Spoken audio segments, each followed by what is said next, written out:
बिस्मिल्लाहिर्रहमानिर्रहीम। अस्सलाम वालेकुम। नूरुल आपकी खिदमत में हाजिर है। शहबाज गिल पर तशद्दुद हो रहा है तो पार्टी लीडर्स उनसे मिलने क्यों नहीं जा रहे, और जो वफूद बनाए गए हैं उनमें मिलने जाएगा कौन उनसे। और जनाब इमरान खान साहब के असासे आसमान को छू रहे हैं। पहले क्या था, अब क्या हो गया, ये पैसे कहाँ से आए हैं, इतनी दौलत किधर से आ रही है, और टैक्स क्या, कैसे ये सब कुछ तब्दील हो गया है हुकूमत में आने के बाद। और पंजाब काबीना में क्या तब्दीलियां हो रही हैं, अरसलान बेटा को क्या अहम वजारत मिल गई है, और वो तमाम इलाके वज़ीरिस्तान और KPK के इलाके जिनके बारे में लोगों एक तरफ शोर मचा रहे हैं कि वहाँ पर हालात ख़राब हो गए हैं, दहशतगर्द आ गए हैं, लोग परेशान हैं। वहाँ पे जनरल फैज़ हमीद क्रिकेट खेल रहे हैं और उनकी तस्वीर इशू हो रही हैं, वो क्या स्टोरी है। और जनाब शेख रशीद भी गए, वो जो एक लाइन लगी हुई है ना भागने वालों की, उनमें शेख रशीद साहब भी शामिल हैं। और इमरान रियाज साहब ऑफ एयर हो गए हैं। उनकी वो वीडियो तो नहीं आई जो उन्होंने 5 घंटे बाद करनी थी, लेकिन उन्हें TV पर प्रोग्राम से रोक दिया गया है।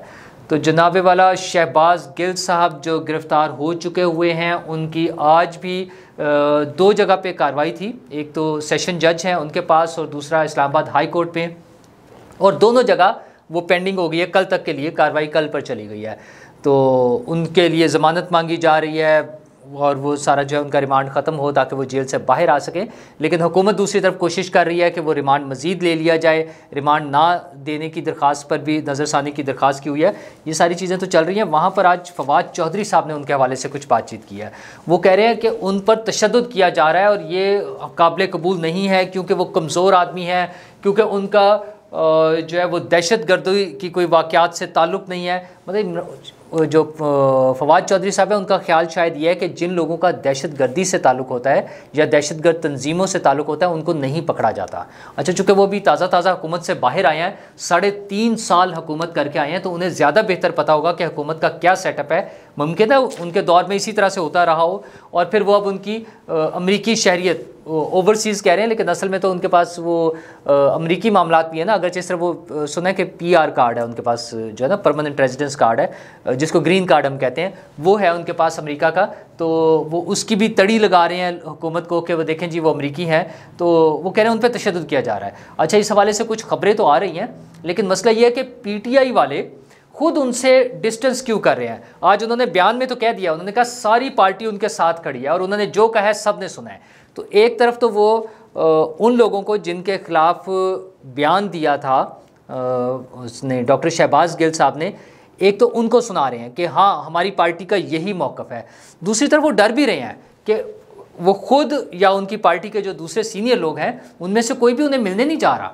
अच्छा, आज उन्होंने 3 वफूद भी बना दिए ना कि जो अलग अलग जाकर मिलेंगे शहबाज गिल से जेल में, जिनमें एक वफद तो जाएगा उनकी क़यादत में, वो जो उनके अवान साहब हैं पिंडी के, इस्लामाबाद के जो उनके प्रेसिडेंट है PTI के, दूसरे जो असम्बली में चीफ व्हिप थे उनकी क़यादत में जाएगा, और तीसरा जो है जो सेनेट में उनके हेड हैं, पार्टी हेड हैं, वो उनकी क़यादत में जाएगा। अच्छा, तीनों बड़े नाम नहीं है, मतलब एक नॉन, जैसे ना फवाद चौधरी साहब खुद हों, असद कैसर साहब हों, असद उमर साहब हों, शाह महमूद कुरैशी साहब हों, इस तरह के जो उनके मेन लीडर्स हैं, उनमें से तो कोई भी नहीं जा रहा अदालत में उनसे मिलने के लिए, सॉरी उसमें जेल में मिलने के लिए। डर क्यों रहे हैं? डर इसलिए रहे हैं कि उन्हें अभी ये खौफ भी है कि अगर इस पर ज़्यादा कार्रवाई हो गई तो कल को हम भी उसमें फंस जाएंगे।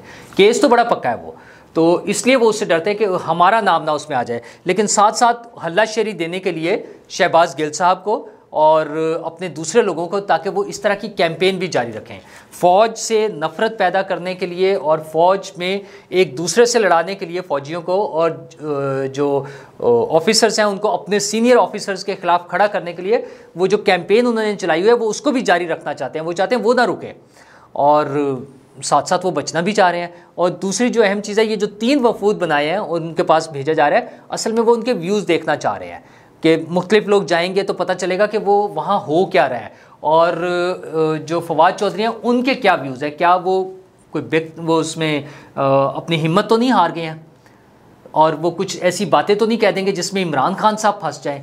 तो वो चेक करने के लिए सब जा रहे हैं, क्योंकि पार्टी खौफजदा भी है। वो केस इस किस्म का है ना, आपने सीधा सा कोशिश की है बगावत पैदा करने के लिए।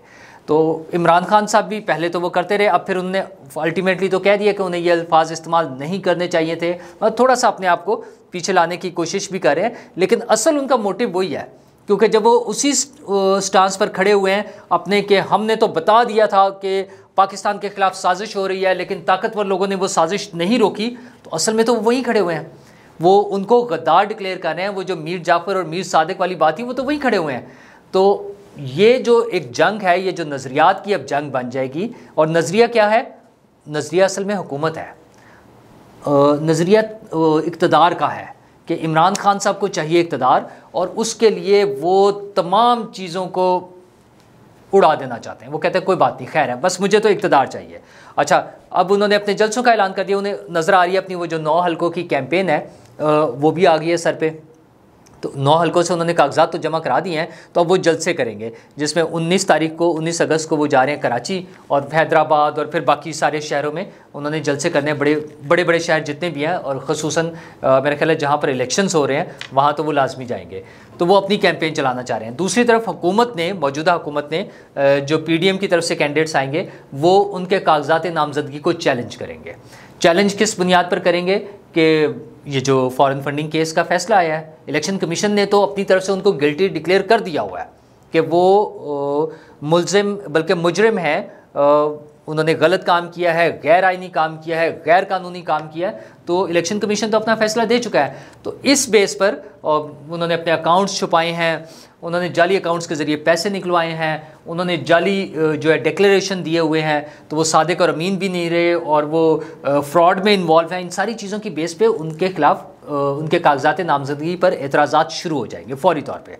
अच्छा, तो उन्हें इस बात की भी फिक्र है। तो उसमें बाज़ ज़राए की जो पार्टीज़ राय हैं PTI के हवाले से, उसमें ये भी आ रहा है कि अगर वो कुछ सीटों से या कहीं एक तरफ से भी अगर वो नाअहल हो जाते हैं इलेक्शन लड़ने के लिए, तो ज़ाहिर है फिर वो किसी भी सीट से इलेक्शन नहीं लड़ सकेंगे। अगरचे उन्होंने अपने कवरिंग कैंडिडेट्स रखे हुए हैं हर हल्के में, लेकिन फिर मुमकिन है कि PTI कोई बाइकआउट वगैरह की तरफ जाए। वैसे तो अगर वो इलेक्शन भी हो जाता है और इमरान खान साहब सारी सीटें भी जीत जाएँ, तो उन्होंने कहना यही है कि मेरे साथ धांधली हुई है। उन्होंने कहना अच्छा जी, मैं तो ये देखें ना, मैं 80,000 वोट लेकर मैं जीता हूँ, तो दूसरे नंबर पर जो आया अगर उसको 70,000 वोट मिले तो असल में ये धांधली हुई है। धांधली वाले उससे उन्होंने बाज दिया ना, क्योंकि उन्होंने इलेक्शन कमीशन के खिलाफ कैंपेन चलानी है। लेकिन अब हालात ऐसे नज़र आ रहे हैं कि शायद इलेक्शन से पहले ही इलेक्शन कमीशन और बाकी अदालतों की तरफ से कुछ ऐसी चीज़ें आ जाएं सामने जिसमें मुमकिन है उनके लिए इलेक्शन लड़ना वो ना रहे, मुमकिन ना रहे। तो अब जो उन्होंने अपने कागजात नामजदगी जमा कराने शुरू किए हैं, उसमें ज़ाहिर है उन्होंने अपने असासे भी डिक्लेयर करने हैं। तो वो असासे जो सामने आए हैं वो भी बड़े मज़ेदार सी रिपोर्ट्स हैं। वो कैसे हैं कि 2018 के इलेक्शन में जो उन्होंने अपने असासे डिक्लेयर किए थे वो थे 38 मिलियन, 3 करोड़ 80 लाख रुपए, और अब जो असासे वो डिक्लेयर कर रहे हैं वो हैं 300 मिलियन, 30 करोड़ और शायद 42 लाख रुपए कुछ ना, 304 मिलियन कह लें आप। तो ये बड़ा डिफरेंस है एक। अच्छा, तो वो क्यों है डिफरेंस, क्यों है जी? डिफरेंस इसलिए है कि वो हुकूमत में आ गए थे।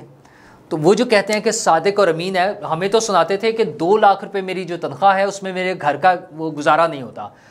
तो हजूरे वाला ये जो 3 करोड़ से या 4 करोड़ से तकरीबन 4 करोड़ से जो 30 करोड़ पर आपके असासे पहुंच गए हैं, वो कैसे पहुंचे हैं?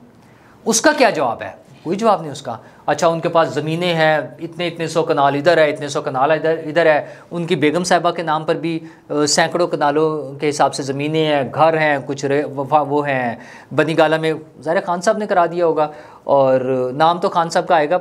वैसे तो बहुत प्यार मोहब्बत करने वाले हैं इमरान खान साहब से और उनकी फैमिली से। मलिक रियाज साहब सबसे बड़ा नाम है, कोई भी गिफ्ट कर सकता है। लेकिन उन्होंने बार जो शो किए हैं अपनी अहलिया मोहतरमा के नाम पर भी असासे वो भी शो कर दिए हैं। तो और उनके उसके बाद उनके पास फ्लैट्स हैं, कॉन्स्टिट्यूशन एवेन्यू पे एक फ़्लैट है, कमर्शियल प्लॉट है जहाँ से किराया भी आता है, 14 लाख रुपए किराया भी आ रहा है। अच्छा, ये सब कुछ हुकूमत में आने के बाद अचानक कैसे हो जाते हैं?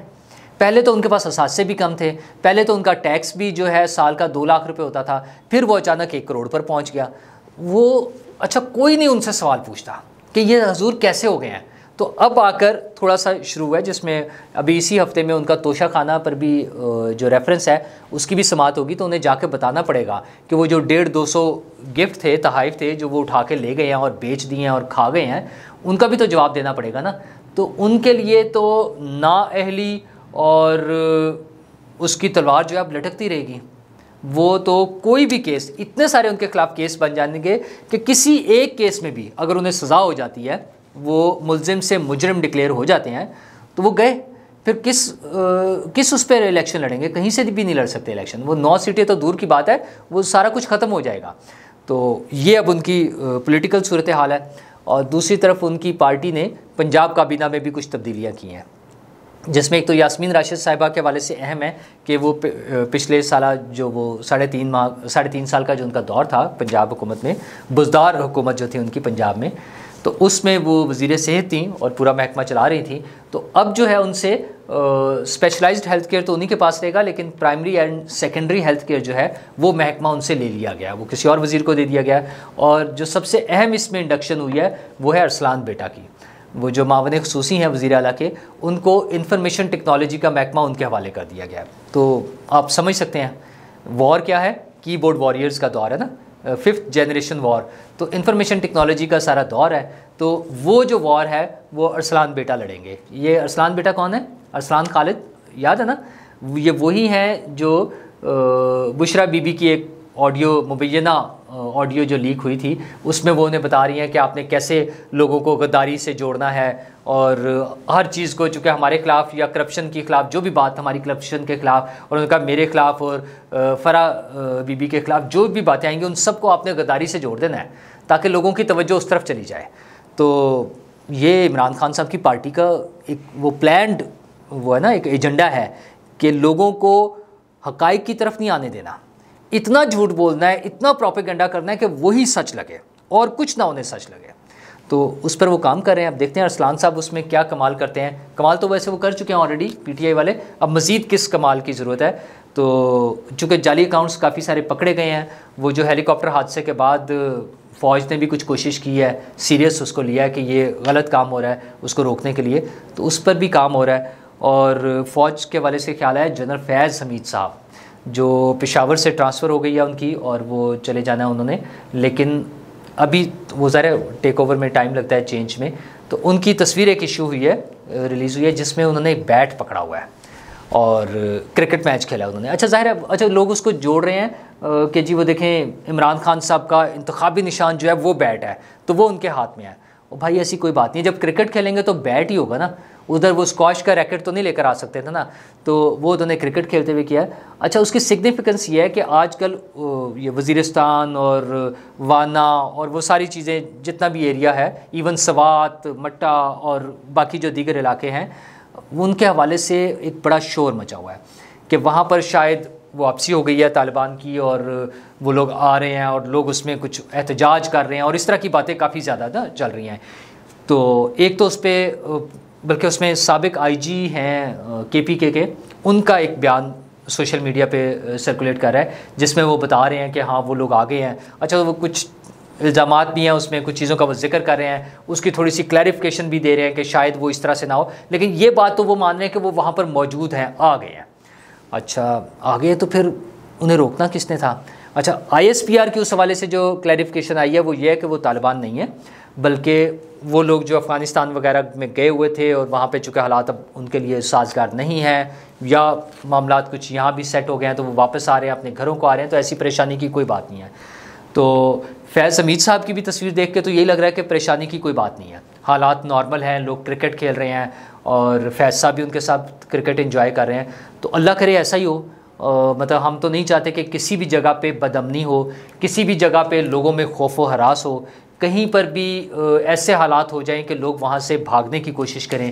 अच्छा फिर वो भत्ते की कॉल्स की बातें हो रही हैं, कुछ लोग बता रहे हैं कि वहाँ पर मतलब असम्बली के फ्लोर पे ये बात हो रही है ना कि KPK के गवर्नर और वज़ीर आला और वज़रा को जो है भत्ते की पर्चियाँ वसूल हो रही हैं, कॉल्स आ रही हैं। अच्छा उसकी तरदीद आती है कि नहीं वो नहीं हो रही है, ऐसी बात नहीं है। और फिर वो एक लेटर इशू हो जाता है कि अगर कोई हमें आपको कोई भत्ते की पर्ची आए या कोई कॉल आए तो आप हमें बताएं। अच्छा उस पर अब उसके मतलब मुझे नहीं मालूम कि वो कितना ऑथेंटिक है लेटर ना, सोशल मीडिया पे चलने वाली चीज़ों की ऑथेंटिसिटी इतनी नहीं होती, लेकिन ऐसे लेटर की क्या ज़रूरत है? हम जब स्टेट मौजूद है, हुकूमती इदारे मौजूद हैं, तो अगर किसी को कोई ऐसी धमकी मिलती है या कुछ होती है तो आई एम श्योर वहाँ पे जो स्टेट नेटवर्क है, हुकूमती इदारे मौजूद हैं, वहाँ पे इंतज़ामिया मौजूद है, वो इस चीज़ को देखने के मजाज हैं, वो उसको सेटल करेंगे चीज़ों को, वो वहाँ पे मामलात को ठीक करने के लिए मौजूद हैं। तो मेरा नहीं ख्याल कि इस तरह की कोई चीज़ें हो रही होंगी।